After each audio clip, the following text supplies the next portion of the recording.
Versatile বাঙালি চ্যানেলে তোমাদের সবাইকে স্বাগত। আজকে তোমাদের সঙ্গে আমি বরবটি বীজের তরকারি বা রমা কলাইয়ের তরকারি শেয়ার করছি। প্রথমে রমা কলাইগুলোকে আমি সারা রাত ভিজিয়ে রেখেছিলাম।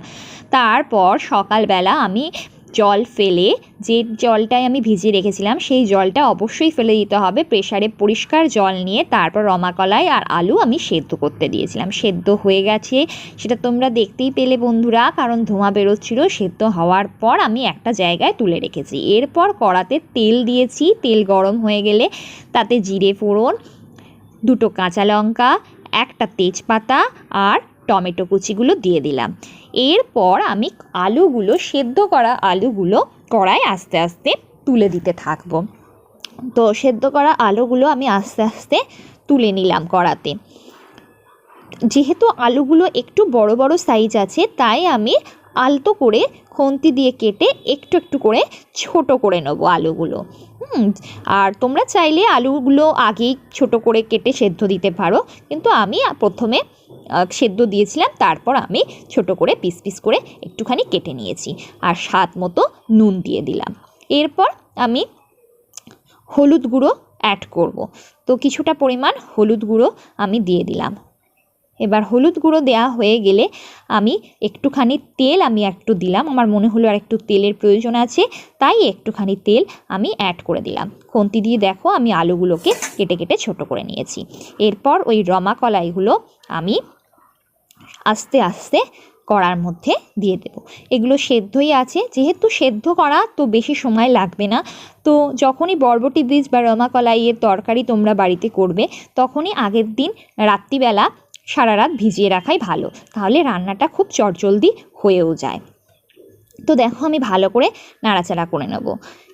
এরপর জিরে গুঁড়ো, ধনে গুঁড়ো এগুলো দিলেই মোটামুটি হয়ে যাবে রান্না।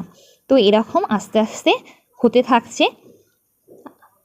আবার একটু নাড়িয়ে নিলাম ভালো করে, কেন একটু তো সময় দিতেই হবে। যতটাই সেদ্ধ থাক না কেন, একটু সময় তো দিতে হবে কষাতে জন্য। তো এই দেখো হয়ে গেছে। এবার আমি একটুখানি সানরাইজের জিরে পাউডার, যেটা জিরে গুঁড়ো দিয়ে দিলাম। প্রথমে তো আমি গোটা জিরে ফোড়ন দিয়েছি, এছাড়া সানরাইজের একটু জিরে পাউডারও আমি দিয়ে দিলাম। একটু 1 চামচ ধনে গুঁড়ো দিলাম, 1 চামচের একটু বেশি, 1.5 চামচের মতো।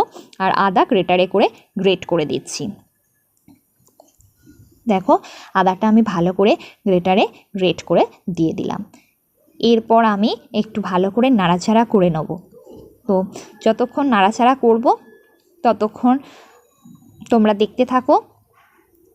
এরপর আমি একটু কাঁচা লঙ্কাও গ্রেটারে গ্রেট করে দিচ্ছি। 2টো কাঁচা লঙ্কা আমার দেয়া আছে, আমার মনে হলো আরেকটা দিয়ে দিই, তাই আরেকটা আমি গ্রেট করে দিলাম।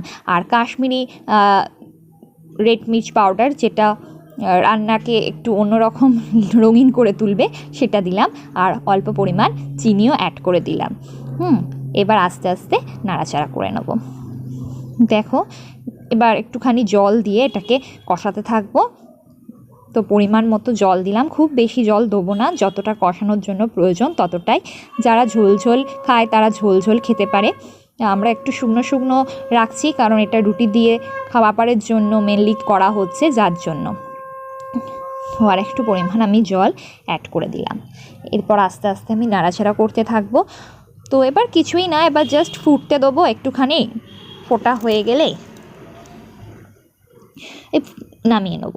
তো ফোটার জন্য আমি কিছুটা সময় দিলাম। তো দেখো রান্না তো রেডি।